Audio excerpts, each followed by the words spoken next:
It's Reality Check with Craig Price.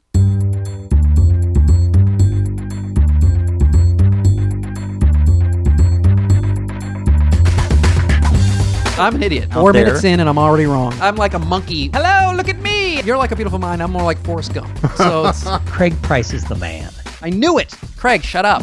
it's Reality Check with Craig Price. This week, Raji Sivaraman is here to discuss music and project management.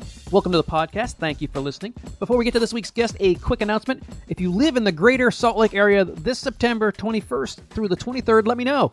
I'll be moderating panels at the massive Salt Lake Comic-Con. Can't wait to go and would love to hear from you. You can email me at craig@speakercraigprice.com or just shout out at me on Twitter at RealityCheckPod. Of course, I will try my best to line up some interesting guests while I'm there for the show, but it'll definitely be a great time regardless. They've got guests like Dick Van Dyke, John Barrowman, actor Val Kilmer, John and Joan Cusack, Will Wheaton, Christopher Lloyd, and Michael Rooker will all be there. Plus, there's a whole bunch of people they still haven't announced and a bunch of people they already have that I couldn't possibly list through. There's so many. Head over to saltlakecomiccon.com for tickets and info. It's going to be exciting. I can't wait, but I'd love to hear from you, and I'd love to maybe possibly meet up while you're there. I'm going to be there for a full week ahead of time. So we all like music, right? And we all love project management. I mean, that goes without saying. But did you know that the two go together like a fiddle and a bow, a drum and a cymbal, a bagpipe and haggis? Well, maybe not the last one, but today's guest, Raji Sivaraman, has written a book with Chris Wilson called Making Projects Sing, A Musical Perspective of Project Management.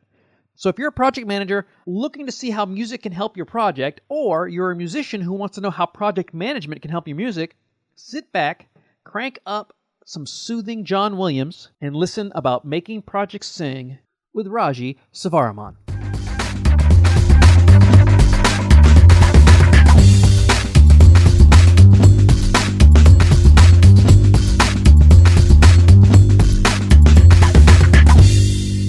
I was looking online and I saw a review for your book, which is called Making Projects Sing, A Musical Perspective on Project Management. And the review, which was raving, it was 5 stars, started off with a skeptical person going, I don't see how music and project management went together. But yet I read the book anyways, and it was amazing, and I learned quite a bit. And I'm paraphrasing, of course, because I don't have the full review in front of me. But when it comes to project management and music, I could see how they could easily come together because there's so many moving parts in both, unless you're just humming in music. How did you come up with the concept of combining project management and music? So the genesis of writing this book was to let the world know that project management is not just for IT or construction. It's for everybody. So like Benjamin Sander, a classical musician conductor, says, no one is tone deaf. And he goes on to say that everyone is a musician, one way or the other, because if you are tone deaf, they are not going to know who is angry, sad, crying, etc. when they hear another person's voice without seeing them, for example, on the phone. And I say, everyone is a project manager. It doesn't matter whether it is a lawnmower, fisherman, ski instructor, musician, it doesn't matter. And Jim Snyder, founder of Project Management Institute, he wrote the foreword for my book, and he says, the whole world of music performance, from assembly of talent to booking of event, and the final performance is without doubt a large and complex project. He also goes on to say that the great bridges of the world are certainly related to the wonderful musical compositions superbly executed. The same thing, or on the same lines, International Project Management Association's president Reinhard Wagner, who also wrote the foreword for my book, explained, certainly musicians can profit from our know-how of managing projects. Each performance needs to be organized. The way of studying and learning can be managed in a systematic way. On the flip side, he says, music is a great way to explore your own capabilities, set a theme into the scene, to be co-creative with other people and express yourself in an emotional way. It's just like how you say in your podcast, Craig. I've heard your podcast, and you bring in all these ideas and thoughts as well. And in this world where I pull in this book resemblances between music, musicians, and any art world for that matter, And let me give you a simple example and scenario of music in terms of entrepreneurial element. So if you take specialist artist training, so you focus on practice regimes, planning, psychology of effective technical skills development. In essence, we could call it project managing practice. I just coined it up because that's what I feel it is. And when you talk about the techniques of project management relevant to evaluation, conflict resolution, contract negotiation, self-reflection, all of these are synonymous to musicians, the art world, and project management. I think you can relate to that, right, Craig? Well, absolutely. And when you think about project management for large-scale projects, I can see how an orchestra, like a 80-piece orchestra, would be perfect for project management. But where does the individual artist come in? Where would the guitar solo come through, where you're going to really express yourself as an individual? So, for example, Carl Sturmer, he's a friend of mine, and he lives in Norway, and he does all kinds of jazz performances. But what he does is he draws analogies with how an organization is run, and McKinsey reports on it on a very regular basis and draws inspirational references. So one of the inferences is that the universal code that he calls jazz code is about four things: having fun, having a common purpose, having a common goal, and then establishing good relationships from the get-go. Now, in a jazz performance, what happens is somebody takes up a trumpet, and then the whole song is hijacked, like Emma and Ryan says in the movie La La Land. I don't know whether you've seen it, but it's all about jazz and how he talks about the way you have to have the mental capacity to listen, the mental capacity to improve in the moment. And so when you have to improve in the moment, the idea is somebody's, that one person's. And then at that point, leadership is now rotated. The leadership is now on the shoulders of the person who has the idea. It's a kind of democratic form of governance. And then you also need to find out with the team in itself, where do you draw the solo strength? Where do you draw the team strength? Who's supposed to have the leadership in that particular scenario? Does that make sense? Yeah, and also you kind of have to know when to let go and allow other people to shine, because it can't be a 5-minute trumpet solo. Maybe the saxophone player gets a couple minutes. The drummer always gets at least a minute, to really go crazy, and then he goes right back into being the foundation of the beat. Mm-hmm, mm-hmm.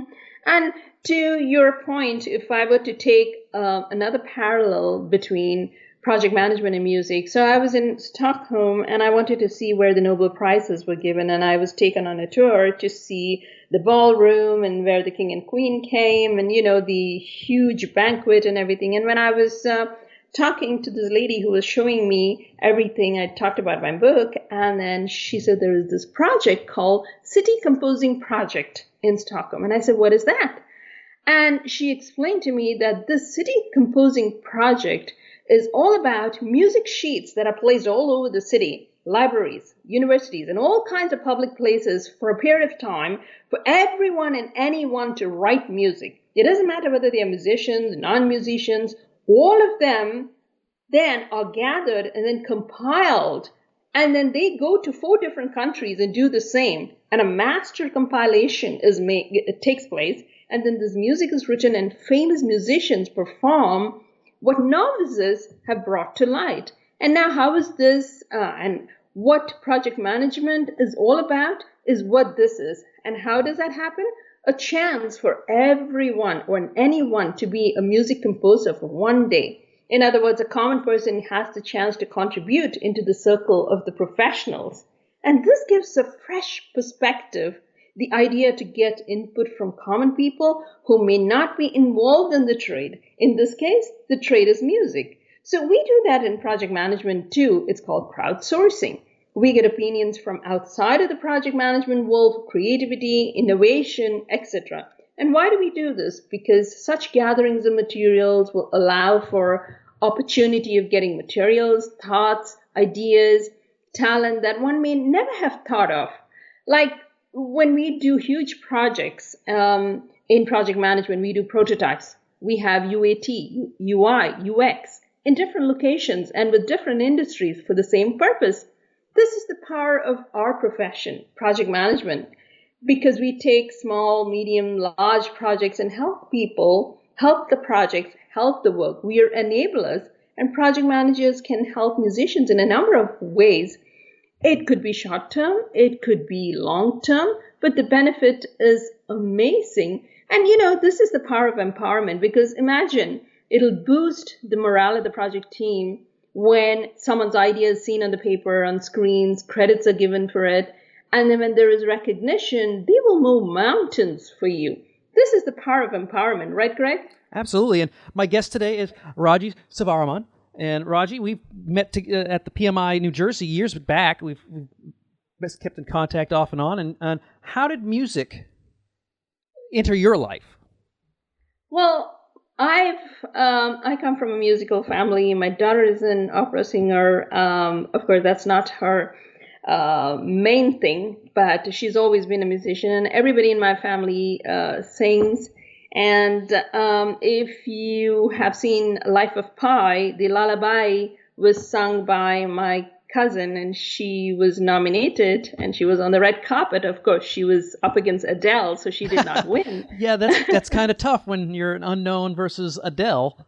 Oh, seriously. But she still was, on the red carpet. So absolutely. That was nice. Yes. It's an honor. It is an honor just being nominated for an Academy Award. It wasn't like she was nominated for some regional, citywide thing. This is a big deal.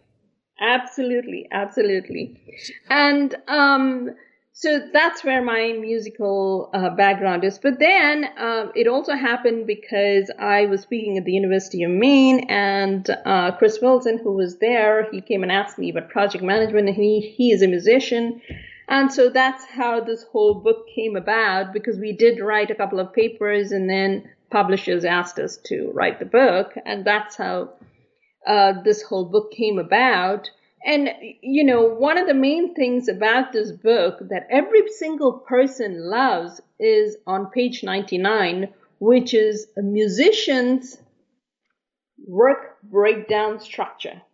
Now, we all know about, at least people who are in the project management world, they know about work breakdown structure, which means that you break down a work into smaller pieces and then take those pieces and then break it down again to smaller pieces and then to smaller tasks.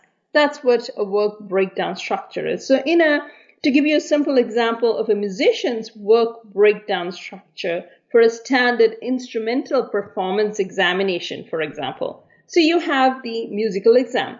Then underneath that, you can divide it into scales, repertoire, sight reading, oral skills. And then if you take that one part, oral skills, then you would then divide it into different sections: clarify syllabus, identify challenges, schedule practice. I mean, it's all there in my book, and it's a huge work breakdown structure. So to use this for universities, a lot of universities have adopted this book. What you would do is, if you want to teach making projects sing at the university level for graduates, you'd want to know their aspirations, whether they want to be profitable, whether they want to go on the road, or they want to be business owners. Do they want seed money?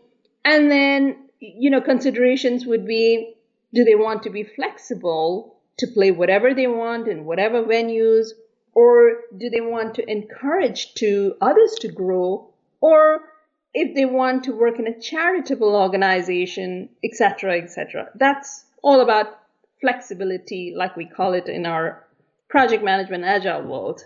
So you know all about agile, Greg. Yeah, absolutely. But where do the stakeholders come into this in the analogy? Because are they the audience? Are they the producers? Are they the record company that's paying for everything? Where do the stakeholders fit in this analogy?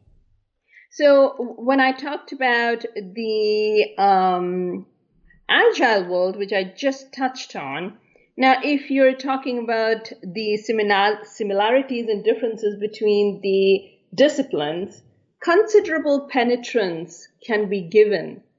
And then learning from the project management, other disciplines such as music, education, you have to bridge the gap in a way that you will find yourself learning from each discipline. So the audience can be, we call it the audience, but then basically who is benefiting from it. So in this case, I'm talking about education. So it is the students, or it could even be the performers, or it could even be the teachers themselves, the teachers who are teaching the instrument, or vocal teachers. It doesn't matter. What basically we're saying is that we can use the analytical skills from different disciplines that may not be thought of as project management centric practice or education. And that impetus can be significantly engaging. Don't you think, Craig? Yeah. Would you consider being an agile project like a remix of a song where you've listened to the song and then you've changed it to something to fit another genre, or to maybe up tempo, down tempo, just kind of change the song that its original intent? Oh, absolutely. You have to replan and replan and replan. It's all about changing. There is no set plan as such.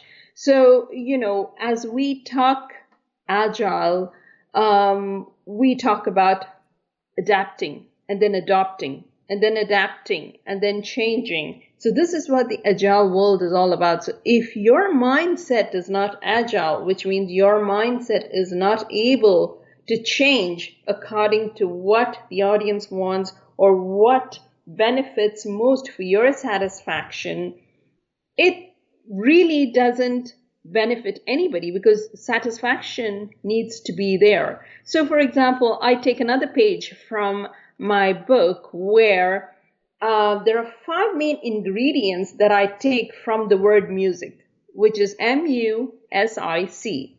So I talk about measure, utilize, schedule, integrate, and communicate. So when you talk about musicians and project management, it is synonymous measuring the talent level. Talent management is so important.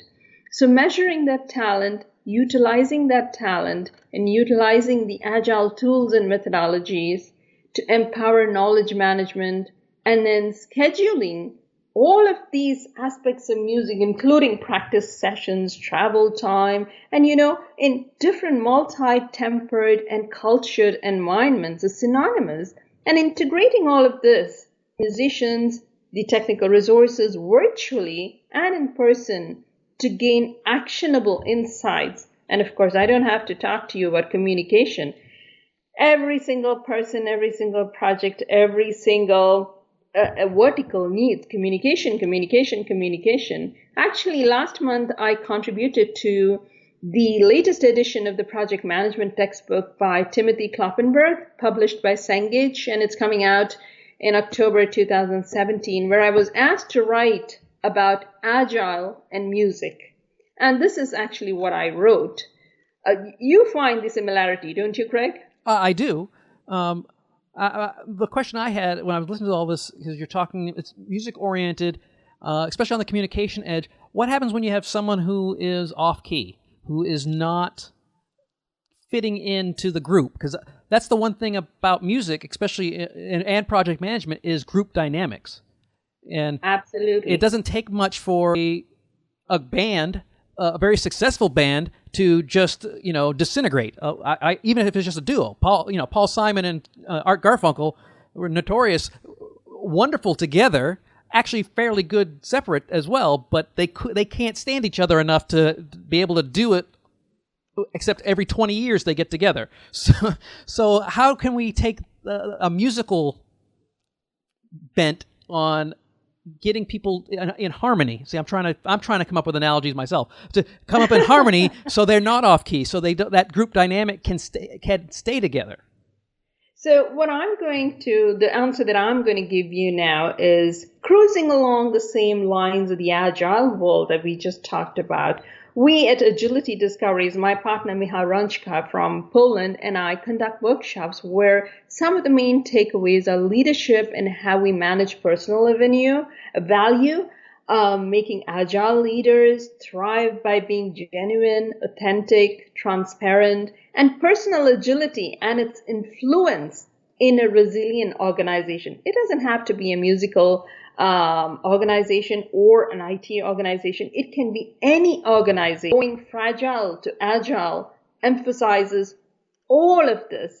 And in our Agility Discoveries workshop, what we do is we don't train, we don't instruct, but we guide each and every attendee to our 7-flavored personal agility lighthouse, which is honing all of these agilities: emotional, cerebral, change agility, political agility, emotional agility, outcomes agility. Now, you were talking about Paul and Simon Garfunkel. Yeah. Now, all of these agilities, if it is honed, and these are all soft side of the agile world.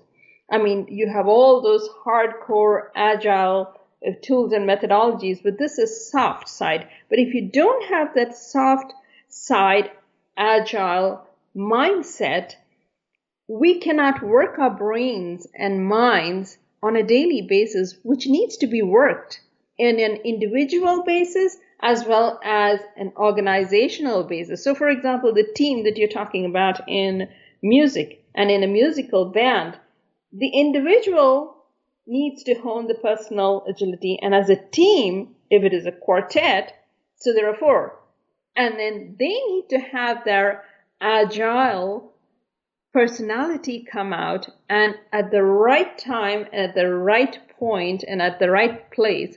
So you'd have to delve and explore all of these agilities and enhance awareness and interact, and then find a way to be cohesive. Does that answer your question? Yeah, and I think it's a perfect analogy because I think music is something that everybody enjoys to some degree. I know some people are super fans of particular genres or particular people, but music hits everyone. That's the great thing about music. It is truly universal, and so is project management to a large degree. So I want people to remember that the book is called Making Projects Sing, A Musical Perspective on Project Management, and you have a special deal. It's available on Amazon and bookstores everywhere, but you said that you have a special deal for listeners?